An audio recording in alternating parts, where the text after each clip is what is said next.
welcome, Swati. This is fantastic. The book is quite amazing. And thank you all for joining in. It's afternoon, we know, but we're going to try and make this as interesting and interactive as possible.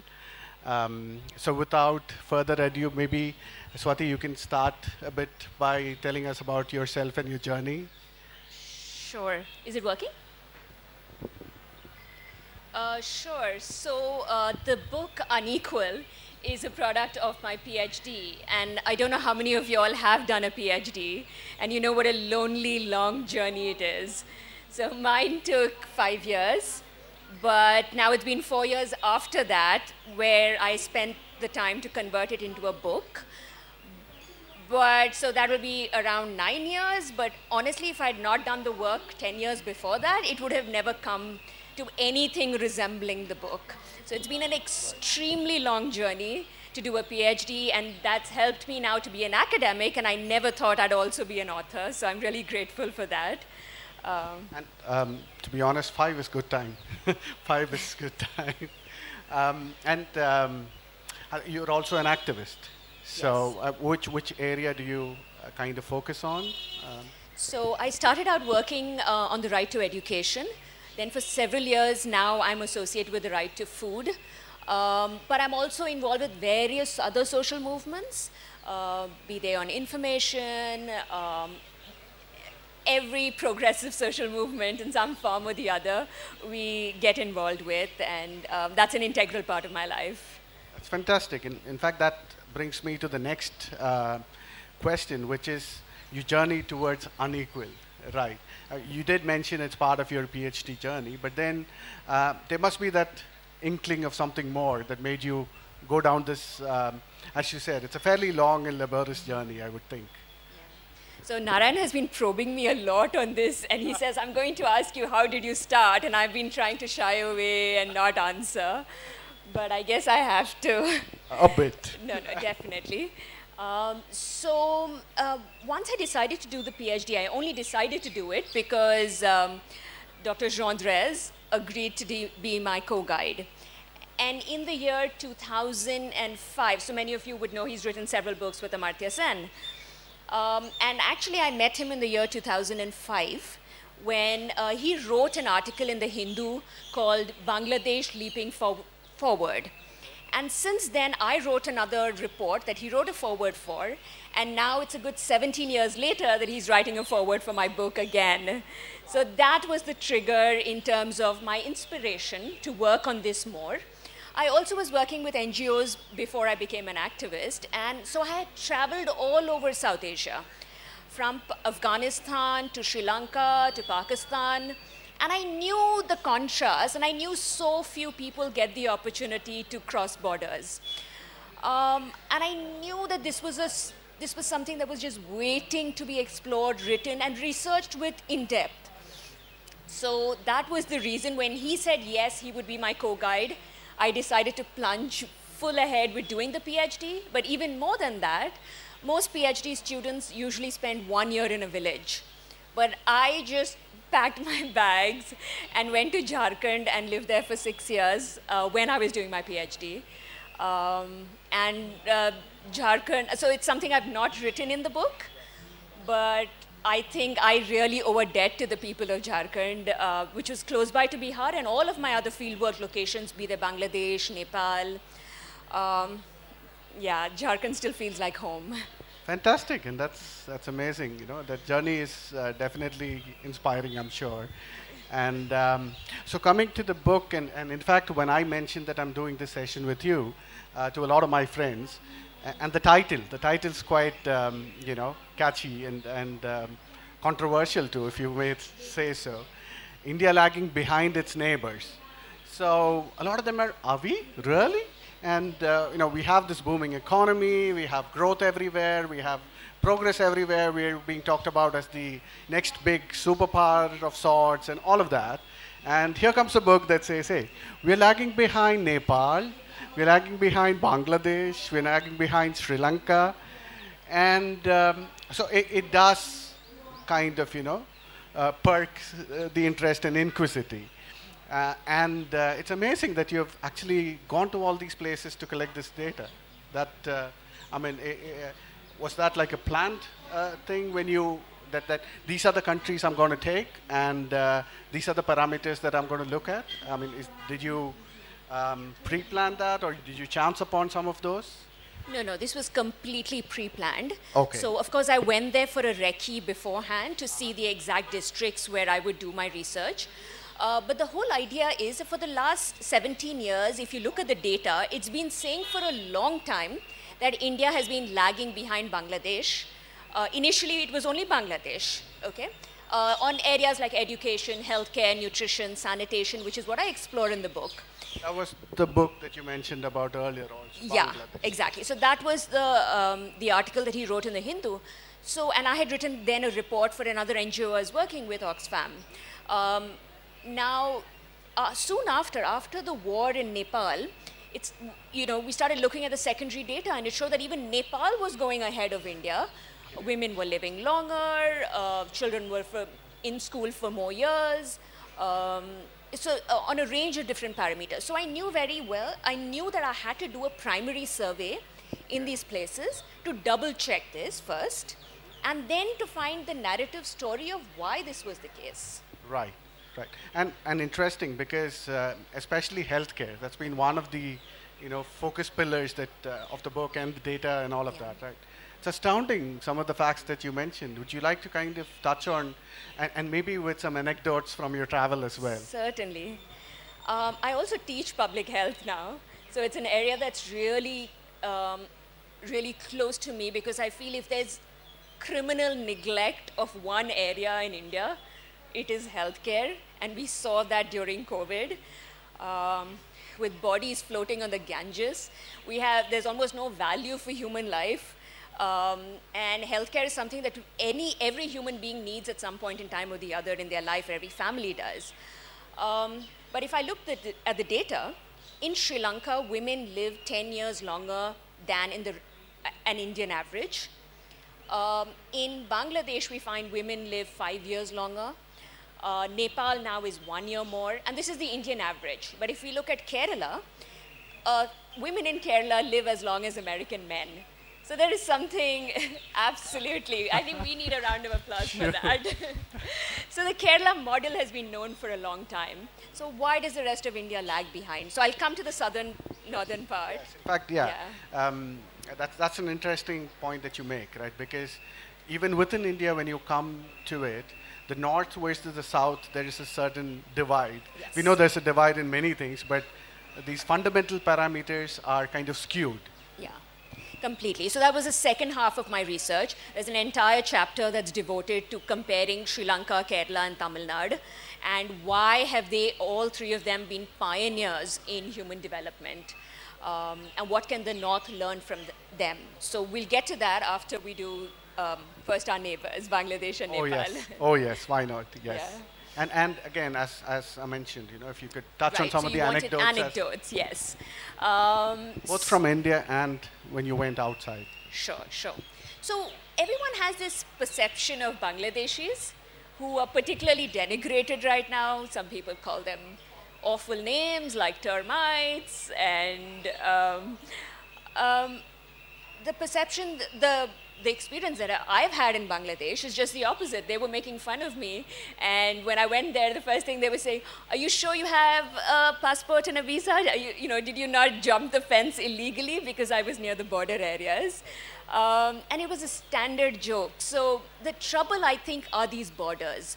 We don't know how much they have progressed, and I think somewhere frozen in our minds is the Bangladesh, or the basket case that Henry Kissinger called Bangladesh in 1971.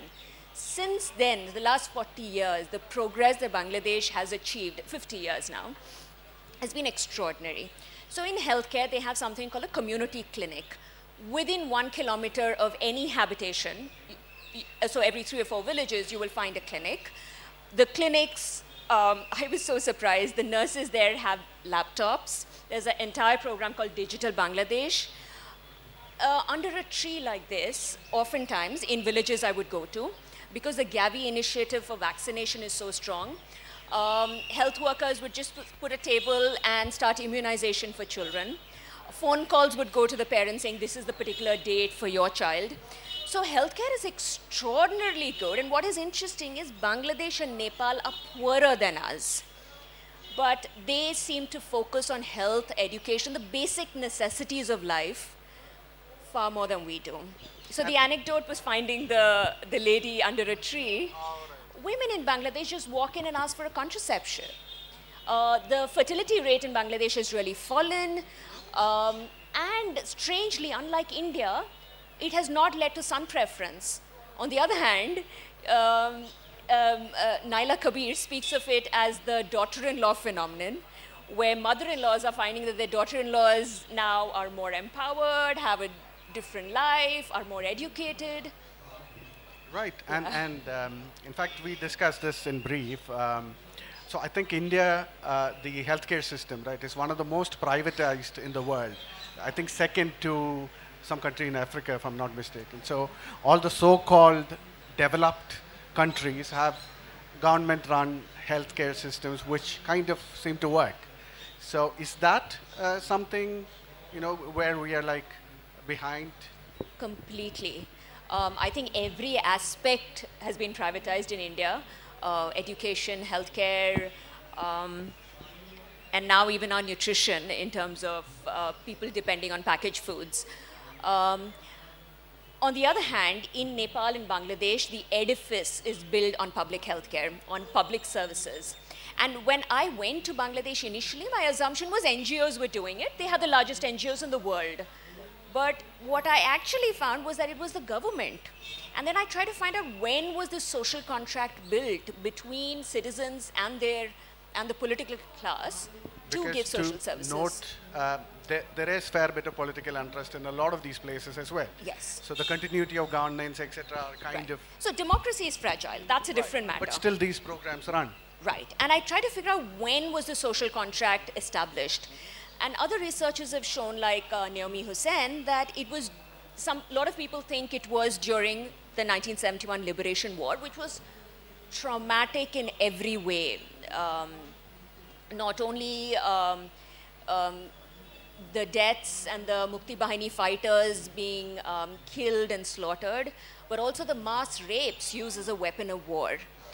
But actually, it was after that, in 1974, the famine, that was when people were going hungry, and they realized that if our governments are not going to support us, then we will ensure, even if they're military dictators, we would topple them. So mass protests, dharnas, is very common in Dhaka. I'll give you an anecdote. So I was living in all these houses, and one of the ladies there, she told me that she was in her 70s, and she remembered the famine.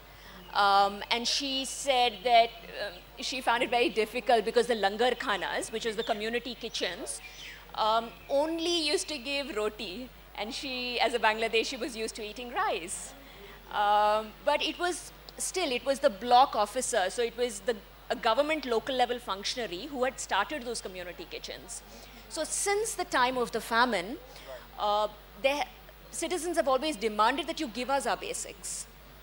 And this is when the social contract, I think, was largely established. You think it's more to do with the citizens kind of demanding for it? Yeah. Or Dhaka comes to a standstill with their hartals and blockades. It's very much like West Bengal. Fair enough. And which brings us back to the north-south divide, right? I mean, if we take into belts, right, you have Bangladesh, Nepal, and Bihar, which is your favorite circle in that belt. Right. Vis-a-vis, I think, Sri Lanka, Tamil Nadu, and Kerala. Right. So would you like to kind of compare and contrast with some sorts? Sure. And healthcare, any other parameters other than healthcare too? Yeah, so I looked at 4 parameters: education, healthcare, nutrition, and sanitation. Maybe I'll do a comparison first of the north on sanitation, which few people would know so much about. So in Bangladesh, and remember, I was living in all these villages all the time. So and also as a woman, you have access to the kitchen, so you get to know a little more. But just looking at toilets, yeah? So in India, Swachh Bharat Abhiyan started now. But in Bangladesh, 10 years before Swachh Bharat Abhiyan, 95% of households had a toilet. And it's a poorer country, right? So they don't have so much money to build a toilet. So instead of doors, what I found is they use lungis as doors. entrepreneurs have ensured that you have low-cost material, plastic pans instead of ceramic pans. The government gives cement rings, so people build their own toilets. In Nepal, there is similarly much before, only because of the earthquake they lagged behind their deadline, but much before Swachh Bharat Abhiyan, again, 95% of households had toilets.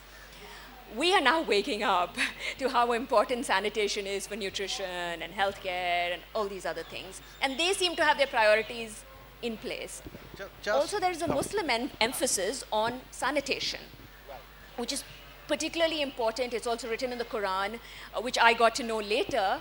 And I think these cultural influences are so important. Bihar, on the other hand, when I was living there, there were no toilets. It was really hard for me also.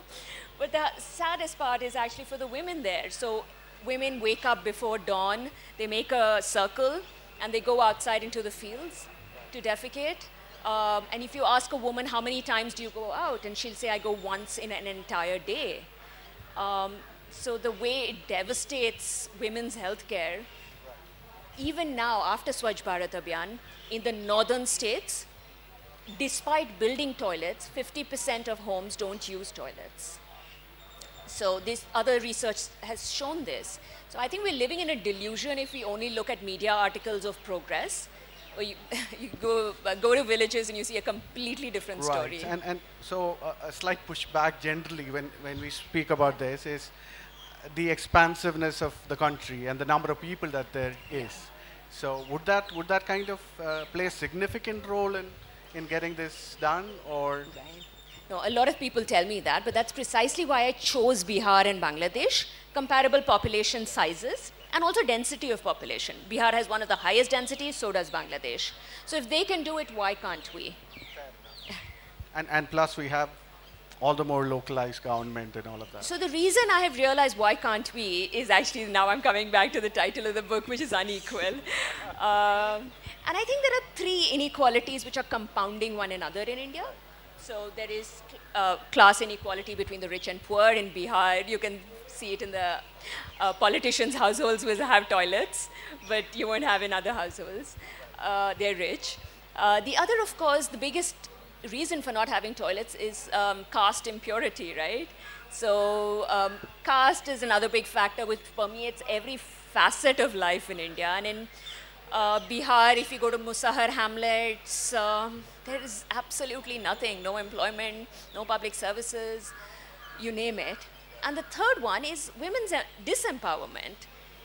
97% of the women that I surveyed in Bihar said they wanted a toilet. They much prefer that than going out with, to defecate.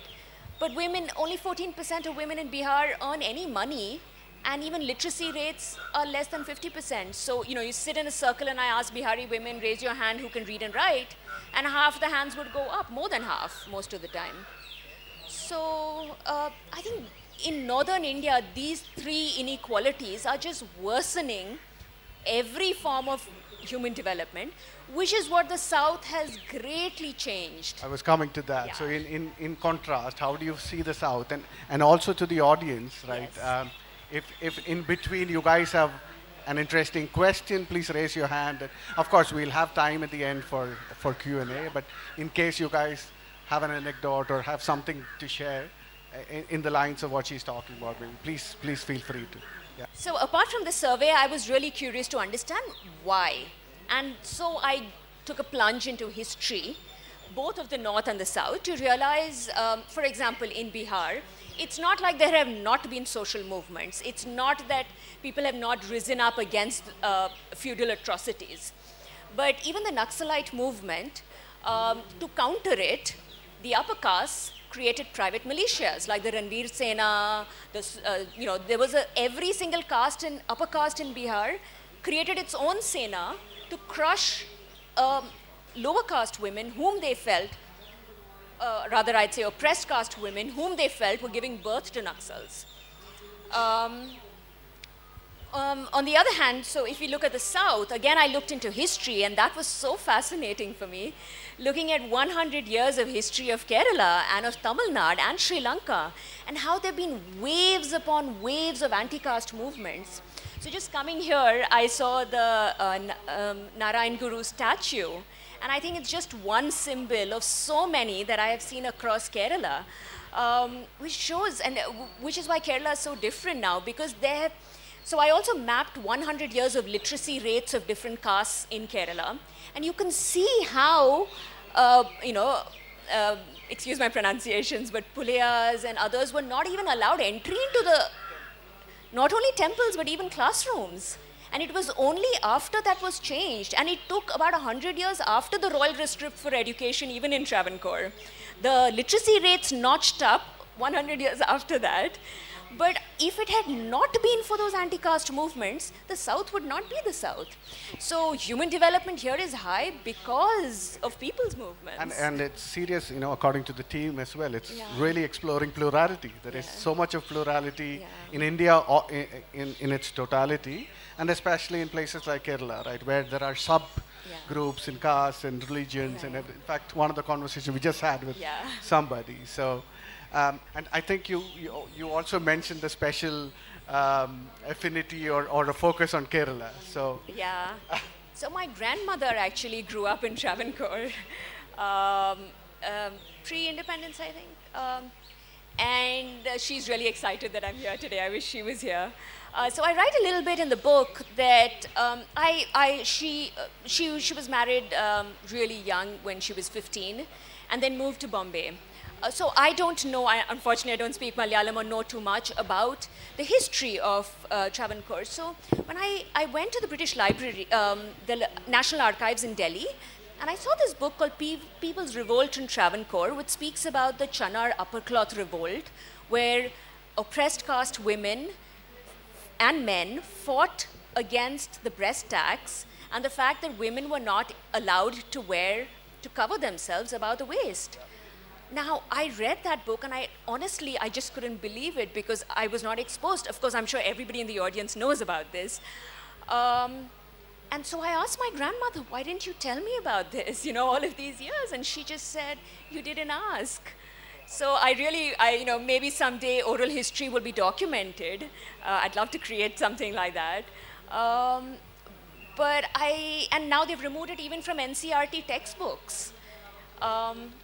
And I think we should actually have a counter-narrative to say if it was not for these anti-caste movements and women's movements and feminist movements long before the suffragette movement fighting for votes in the Western world,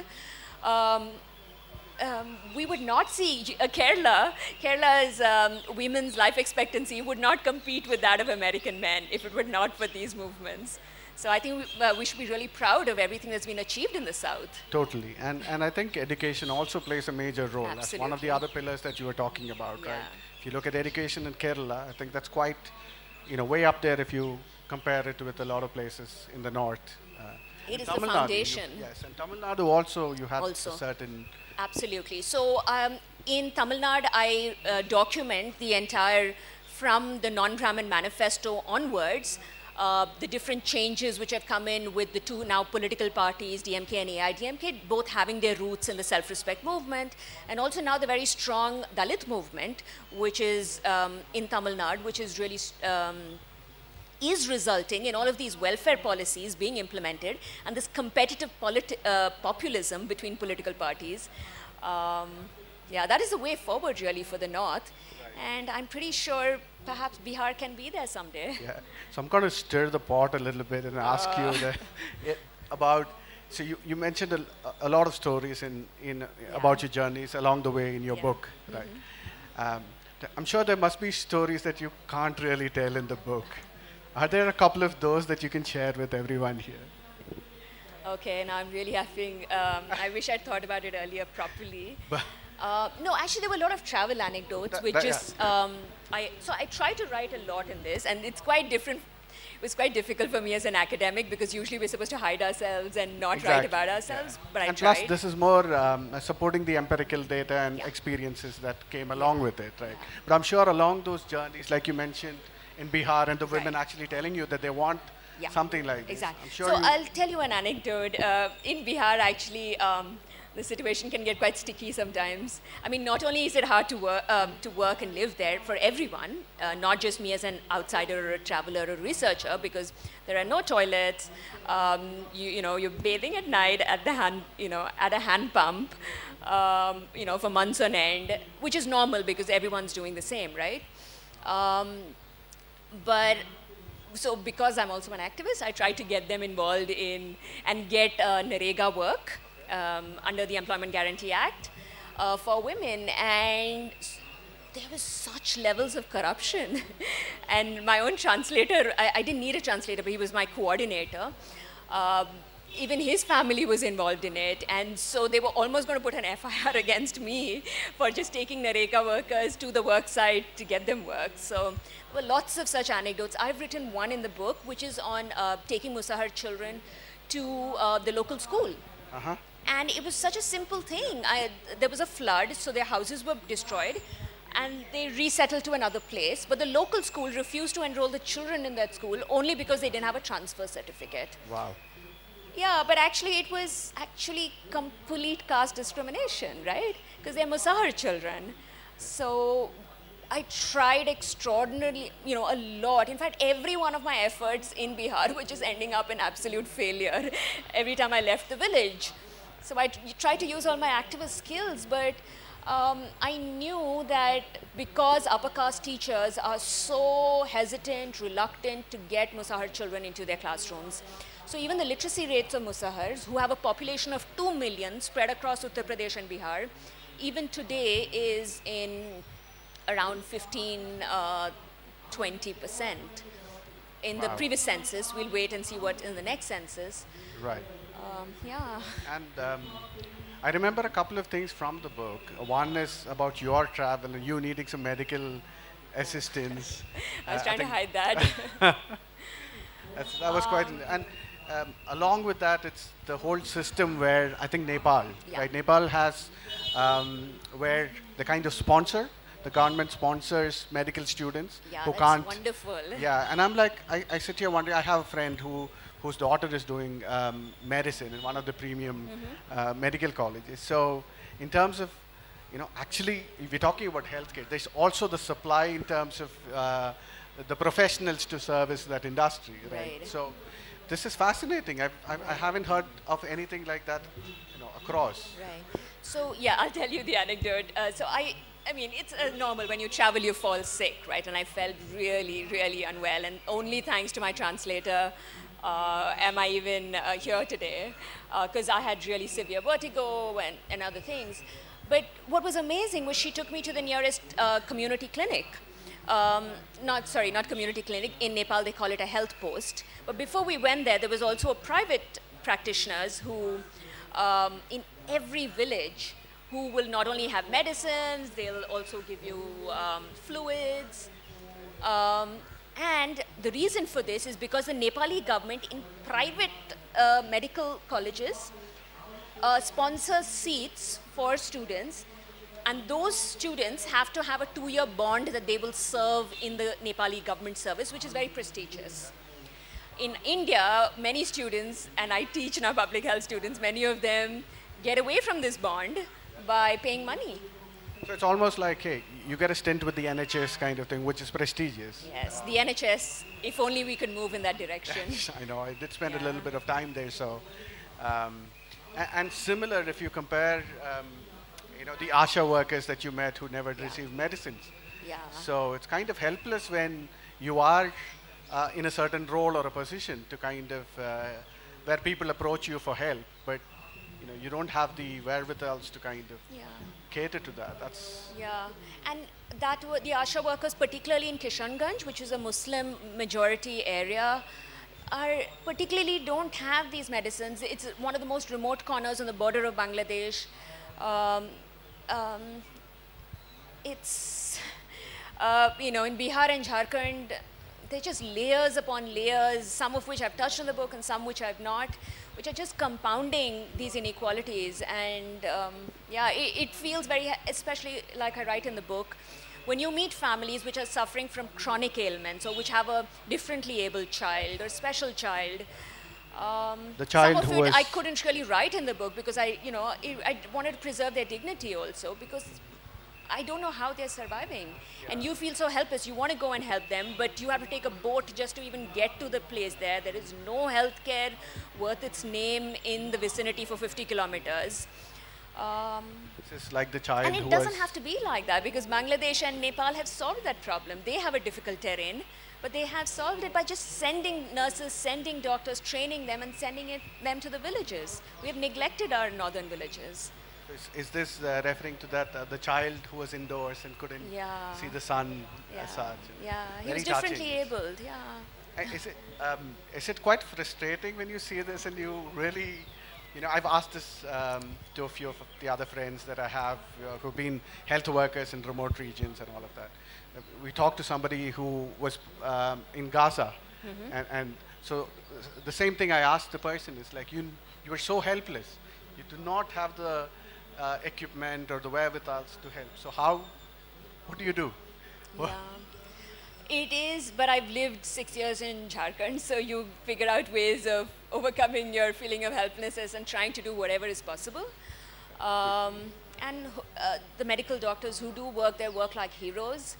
Um, yeah. Yeah, so that's... But the really, really tough part, really for me, was as part of the activist work actually, is the starvation deaths, which continue. In fact, yesterday we heard of a starvation death in West Bengal in the plantations. So, yeah, we really need to start questioning our governments and what they're doing. Exactly. So the reason I touched upon that is to lead into, I do know that there are a lot of suggestions that you have in the book as to how we, and the book was discussed in Parliament as well. Yeah. So hopefully, we have some initiatives that come out of... I really do hope so. I mean, right now, I think the glimmer of hope is weakening sometimes by the day or strengthening, depending on which day it is. But... So, as mentioned, I was discussing a bit of this with another diplomat, and so his thought was, it's about learning from models that work. Exactly. As simple as that. It's, if there are replicable models elsewhere, be it Bangladesh, be it Nepal, be it Kerala, be it Tamil Nadu, right? Just take the best institute, the right committees or groups to get this going and just start replicating it across. Exactly. I think we should stop laughing at our neighbors and start learning from them, which is the main thing. And also for the North to start learning from South India. I mean, we are culturally aligned. We have such a long history. Instead, we're going in the opposite direction. Like Amartya Sen says, we're taking a giant leap, but in the wrong direction. So I think we just need to reverse that. And really hope, that discussions like this and books like these and conversations like these nudge, the decision makers and policy makers in the right direction. But I think I come back to what you mentioned earlier. It's all about the people, right? It's the people demanding that they need social contracts for X, Y, Z, and without which we're not going to stand for it. I think that the push and the pull have, it has to coexist for this to kind of work. Exactly. Is there any other points in the book that we kind of... We've covered a lot of ground. Maybe we should ask. Anything that you guys want to ask? Yes, please.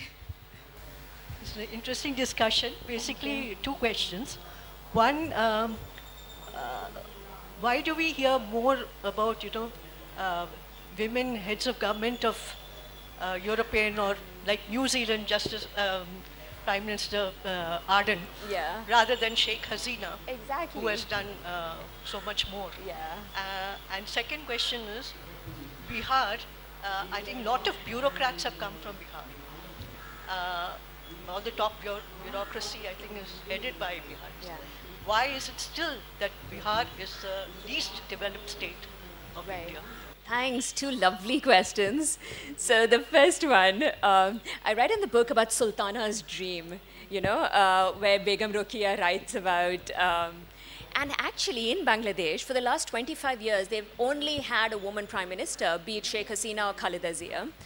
But the real history of having women at the helm is from Sri Lanka, where Sri Lankan women also got the first right to vote in 1931, just 3 years after Britain got the right, gave women the right to vote. And the suffrage, so I went to the archives and I found that British suffragettes were supporting the Sri Lankan sisters and Indian sisters and writing petitions to British MPs and Indian MPs. So it was really interesting.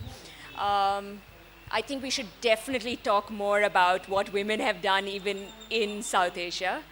And I've tried my bit to do that. We need to talk so much more, create museums of women's history. So that's one. And the second question that you asked me was, Bihari bureaucrats, absolutely. The biggest aspiration of a Bihari is to be a babu and in the Sarkari service. But I think but also, actually, let's be honest, a lot of these bureaucrats are also upper caste, right? And this is something we need to have a national reckoning with across professions. In terms of Bihari babus not being able to, I think it's even land reforms. Bihar was the first state to implement it on paper, but the zamindars ensured that it was delayed for so long that they were able to give Benami property, etc., and still have control over the land. So I think it is about the social distance also between those who hold power and those who don't. How much will you actually fight for how many bureaucrats even go to a Musahartola, right? And I mean, unless there is an anti-caste movement in Bihar, I don't see any other way of bridging this gap, socially also. Even education, reservations are just not enough. You need to do so much more at the primary level. Survey after survey is telling us that our children are going to school, but they can't read and write. And I've seen the difference between Kerala, Tamil Nadu classrooms and the ones in the north. It's not hard, but there is no motivation to do it for another community, another caste.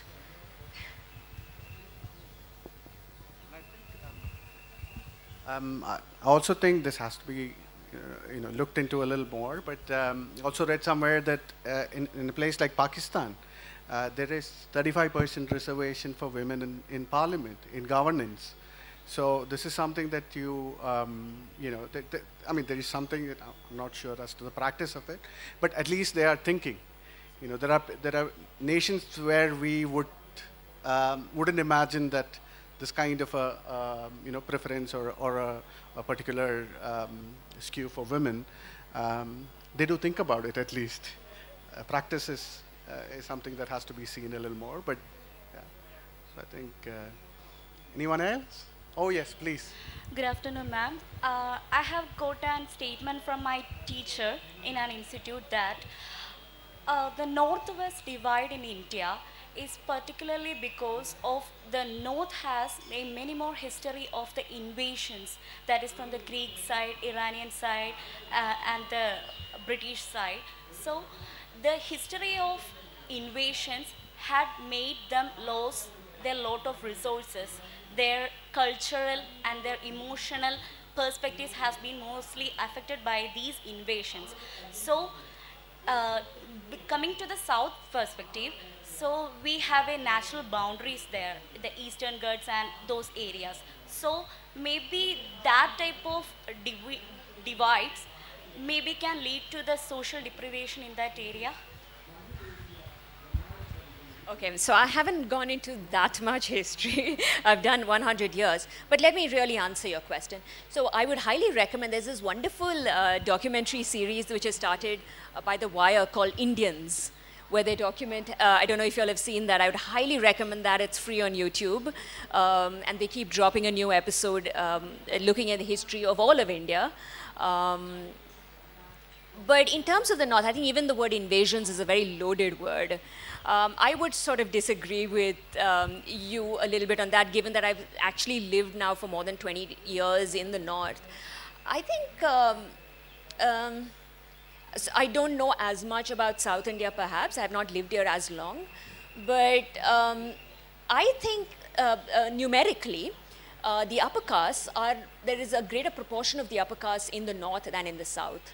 I think that is one of the most important reasons. The other is also about integration between various religions and communities. Now, if I look at the history of, for example, even Kerala, Vivekananda called Kerala the madhouse of caste, right? Many a century ago, or many decades ago. But there has been a transition, whereas every time the North has tried to do that, there has been repression. So I think this is the bigger difference, rather than the one that gets played about prehistory. And I think Kerala is absolutely the model of different religions living in absolute harmony.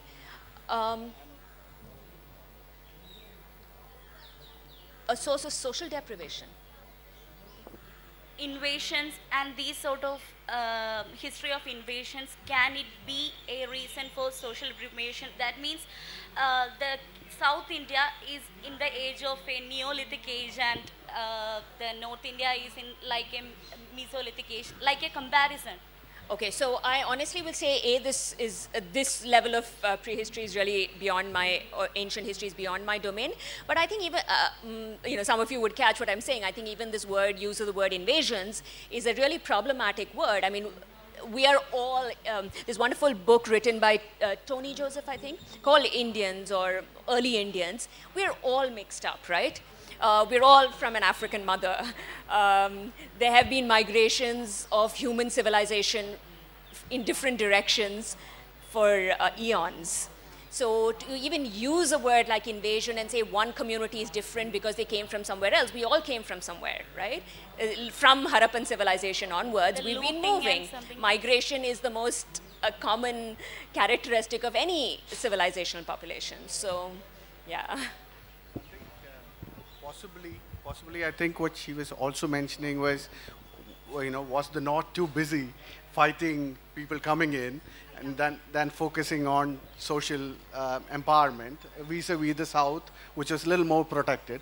But in my opinion, I would think it is more victories of social movements, possibly in the South, that has enabled this transformation, as opposed to the North being a little more repressive to, or oppressive rather, to social movements and parts of that.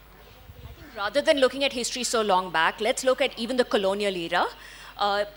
Data does show, and history research does show, that areas like Travancore, for example, which were part of the princely states, had better social progress than the areas that were like Malabar province, which were under the British. And one reason for it was, of course, the land reform, whether it was zamindari, or Royatwadi system, one. And the second is the princely states. So Manali Desai, in her research, says this, that the princely states were afraid of annexation by the British. So therefore, they ensured that they gave better education and healthcare in order to prevent that, because they always felt the threat of the British. So both Travancore and Cochin, she writes in her research, progressed because of that. So there are different theories, but I think rather than look at such ancient, let's look at more recent history. And history is the most contested terrain right now. Hi, Swati. Ziad here. So, first of all, congratulations for writing a very brave book. And to you. Thank you. So there is, like you're talking about the differences, with our neighbors. There's something that my curiosity will also be triggered. What are the similarities, by the way? Like how are Bangladeshis, are they as casteist as us? And how does religion transform there? And like especially about caste. How they are similar to us, especially about caste. Lovely and really good question, because I'd love to answer this. So in Bangladesh, it's considered to be a big mystery as to why there was mass conversion of the population to Islam very far away from Arabia, right? And there are many books which have been written about this. And Bangladesh has had 3 partitions. In 1905, in 1947, and then in 1971. So I speak about these 3 partitions and how it resulted in elite displacement. In 1905 and 1947, the Hindu population largely came to the other parts of India, and especially to West Bengal, as it is called now. After 1971, the remaining Urdu-speaking population moved to Pakistan areas. So what has happened as a result of all of this is that there is sort of social homogeneity amongst the population in Bangladesh, amongst the Muslim population. Now I try to probe this a little more in the villages. So I asked them a very simple question: what is your Bongshanam, or basically Jati name, translated in Bengali? And nobody seemed to know amongst the Muslim population. Whereas in West Bengal or even areas of Bihar, even amongst Muslims, there's ashrafization, there is, higher caste, lower caste amongst Muslims, and this was a very big surprise for me. So I double-checked this with a lot of scholars in Dhaka. Is it true? They're like, yeah, we're just Muslims. There's no differentiation, because the sheikhs and the sayyids, etc. There was a lot of migration to Pakistan, and the Biradari culture is very different from the Turkish variant of Sufi, sort of mixed culture in East Bengal areas. That was one. But amongst the Hindu population in Bangladesh, even in the villages, one man I write in the book, he showed me his sacred thread, and he said, I'm a Kshatriya. And amongst Dalits in Bangladesh, there is still discrimination. So the population that was left behind, one scholar, she speaks of it as eco-occupations, but what has happened is, for example, I asked a simple question: who cleans your toilet when it fills up, the tank? And they said, we'll call a Metor or Dom, which are Dalit castes from neighboring villages. So that still is a problem, and caste inequalities seem to be one of the most difficult things to change. In Rangpur, which is another district, they told me that Dalits are not allowed into hotels. So caste inequality remains. But in Nepal, in fact, I didn't speak enough about Nepal. Everything that I've written in the book is about how after the Maoist war, especially once democracy gets established, and also during the war, caste equations and gender equations have dramatically changed. So I speak about how also different castes in Nepal, and Nepali caste system is very different from the Indian caste system. There, many castes that we consider OBC are considered to be Dalits there. But now the Dalit movement has become very strong after the war. And also during the People's War, they used several means like intercaste marriage, intercaste dining, women's solidarity marches, and things like that, which were big discoveries for me. So before, if Dalit were to sit in the same room as an upper caste in Nepal, and I remember because I used to go to Nepal even before. So a colleague had told me that before the war, or during the years of the war, they used to pour cow urine to purify the area. Now there's an anti-untouchability law. They have not only, like you said, quotas in parliament, they have sub-quotas, caste sub-quotas. Now oppressed caste women have been hired, have been elected to posts across the local government.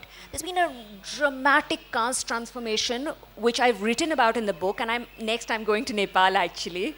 And I'm hoping that more Nepalis do research on this themselves rather than me having to write about it. But I did so many interviews in the villages, and everybody told me this: caste is completely different from before the war and after the war. And ethnographers and anthropologists have also written about this. I'm sure you mentioned in the book too. I mean, that is an important driver to them getting to where they are, is it? And that, replicate. Replicate.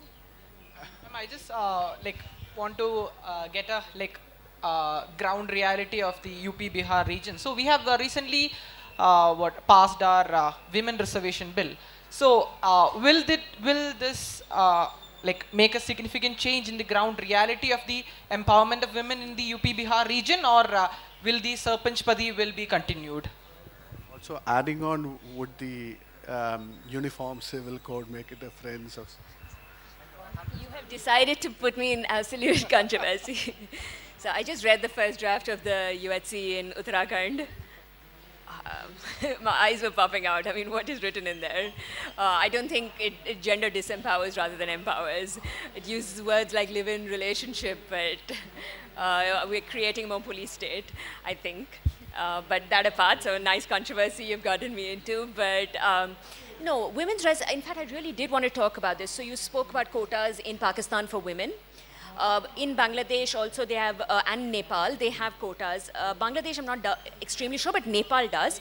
But the most important thing is they have sub-quotas. So Dalit women will get into it. And in fact, also they have quotas for not just to be parliamentarians, but also to be, at one time they had a woman speaker, a woman leader of the opposition, and woman president, all as women because of quotas. So Nepal, when you speak to feminists and you speak to Dalit activists in Nepal, it's a completely different level of energy, and their achievements in that 2015 constitution is amazing. Whereas in India, we passed this women's thing, quota. It's not going to happen in next 10 years. There are no sub-quotas. I don't know how it's going to help women, because from the time I was in college, we've been fighting for women's quota in parliament. And look at how women are treated even in parliament, right? So. That's another honestness altogether. Ma'am, do you think that the Indian judiciary is lagging behind, right from the apex court down to the Consumer Dispute Redressal Commission? A lot of millions of cases are pending in the Supreme Court, in the High Court, and all these courts. And recently, 2 weeks ago, an assistant public prosecutor, a lady, committed suicide in the in Kollam district, very close to Trivandrum. We've got you in all sorts of. I am no expert on everything, but you're bringing out the activist in me, because I do fight a lot of these things. And how many petitions and can you sign? But is the judiciary failing us? Very often. But what are our bastions of democracy, right? Legislature, executive, the media is gone. So it's a fight, and we have to fight for every single pillar of our democracy that we can. The judiciary has been failing for a long time. It has had some successes. So in the work that I do on right to food, a lot of our advances have been because of very good Supreme Court orders. But And with intent too, there are these fast track. it can be amazing, but we need to keep challenging. I think sadly because of some incidents or instances, but again because of the public outcry, I think there have been cases where or there have been systems put in wherein you have to fast track certain cases, or certain ambits of law has to be dealt with in a certain time frame. So I think of course there's a lot pending, but some steps have been taken. Maybe a lot more to do, as always.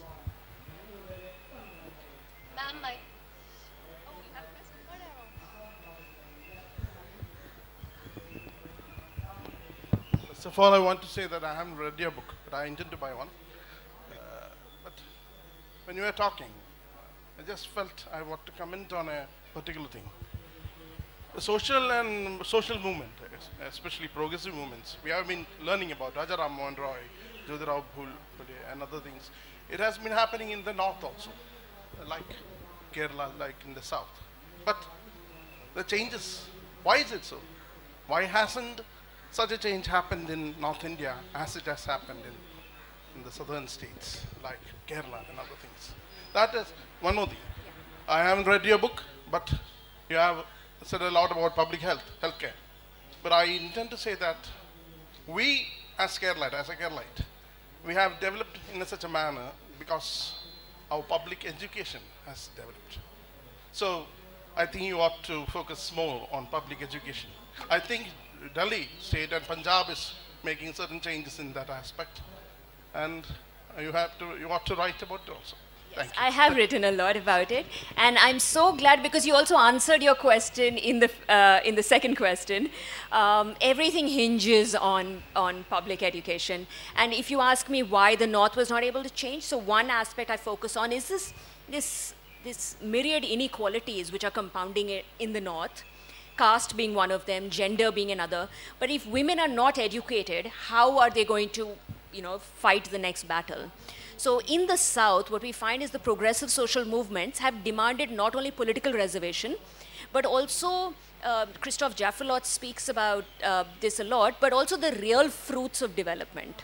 Whereas in the North, so you have political movements in the North, but underlying social movements have been less effective. Whereas in the South, it has been social movements giving rise oftentimes to political movements. So I think this is an important difference between the North and the South. Public education, absolutely.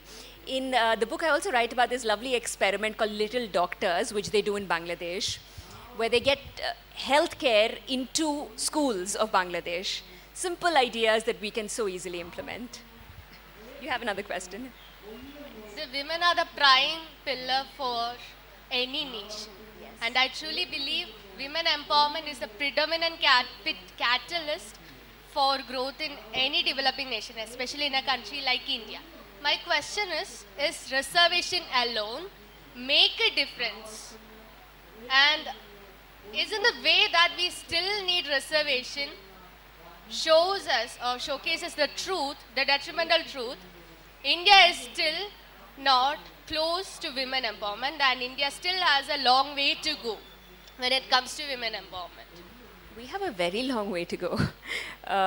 As women, I think you and I know that there are going to be very few people who are going to represent us, so-called, in these reserved seats, if at all after 10 years they get to parliament, right? So reservation is a very small element. I think in every facet of life, we need our opportunities to expand to be the same as men. We're equal citizens. And in India, unfortunately, the very worst part is gender discrimination begins even before birth, right? And you see that a lot, very strangely, in the northern prosperous states of Haryana, Punjab, and Rajasthan. And now I created two maps, one for 2001 census data and 2011. And it's not in the book, it's in my other research. But actually now it's spreading to the eastern and the southern states also in terms of sex-selective abortion. So, yeah, we have a long, long way to go. It's spreading to the south.